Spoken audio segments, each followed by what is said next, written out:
Anak, alam nyo bang malaking kasalanan yung ginawa nyo ngayon? Ha? Taga saan ba kayo? Taga dito lang? May mga asawa na ba kayo?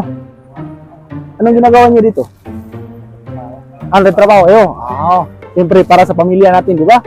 Pero loyal ba kayo? Mga loyal kayo, faithful. Pero ba't pa kasi tumitingin kayo sa mga ibang babae ngayon? No. Ha? Yung nakahulog lang, tinitignan ko. May nahulog lang. Pinaka lang. Yung pitaka nahulog. Anong pangalan nyo? Ikaw, anong pangalan mo anak?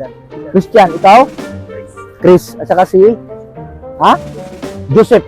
Christian, si Chris at saka si Joseph. Ngayon anak, siyempre ano yung mga kasalanan natin.